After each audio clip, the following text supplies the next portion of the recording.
Okay, so good afternoon. So alas 12 na. So dito tayo sa indoor nursery natin. So kung makita nyo, ito yung lemon basil.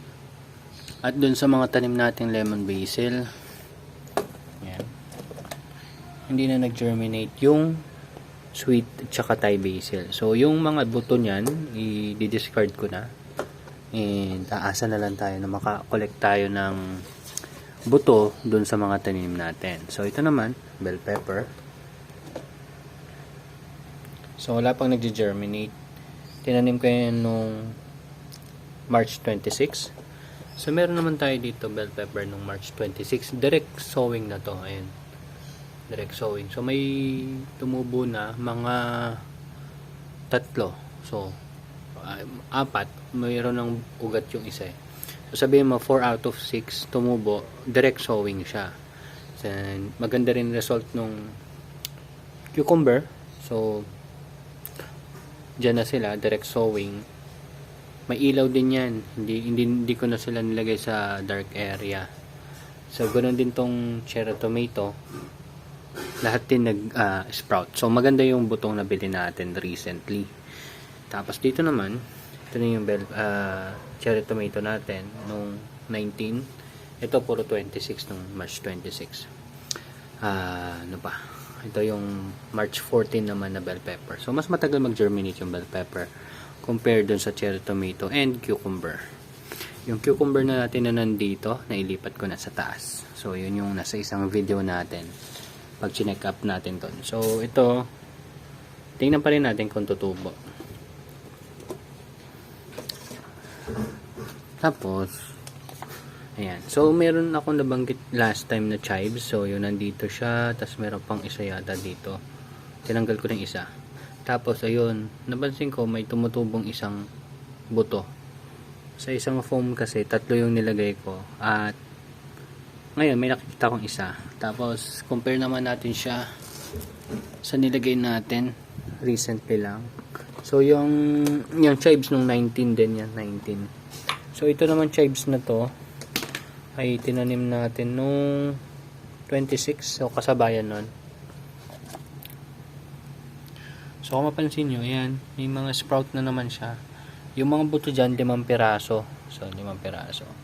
Medyo mahirap daw talaga kasi magpa-germinate nito.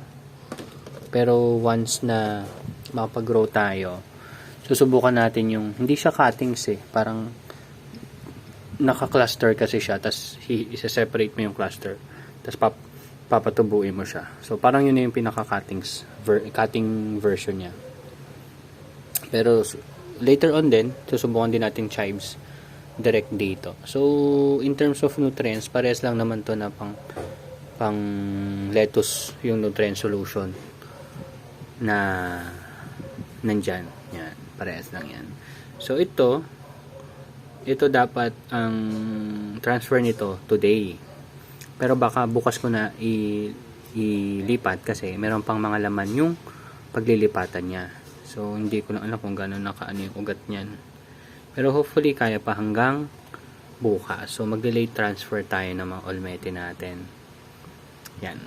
So dito naman sa lemon basil, ito transfer ko to after 1 day. Ito transfer ko to after 2 days. So, hopefully mag-recover tong 3. Yun kasama yun doon sa nakita nyo mga lemon, mga basil seeds. So, ito, bell pepper. Yan. So, maggagawa rin tayo ng setup nyan doon. So, yung cucumber lang yun inuna ko. Medyo malaki na rin kasi sila. Mabilis lumaking cucumber. Hindi ko sure kung bakit, pero yun.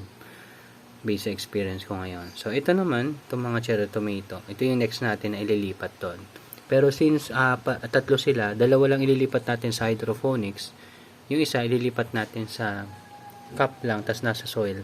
So gagawin lang natin siyang seedling. Kasi wala tayong natataniman. Ang isipan ko pa ng setup ito. Ay hindi, gagawin ko lang setup ito, yung bell pepper din. So merong setup doon sa taas na cucumber, cherry tomato, tsaka bell pepper. Tigda 2 sila sa isang case ng 1.5. So, yan. So, that's it. Yun lang naman update ko ngayon. Ay, ito pala. red crystal, yung scamander. So, recently lang kasi after ko to matanggal, dapat magtatanim ako. So, inuna ko na to. Since ito bukas pa matatanggal, after 5 days kasi nagtatanim tayo. So, red crystal, scamander ang tinanim natin. Yun lang. Bye-bye.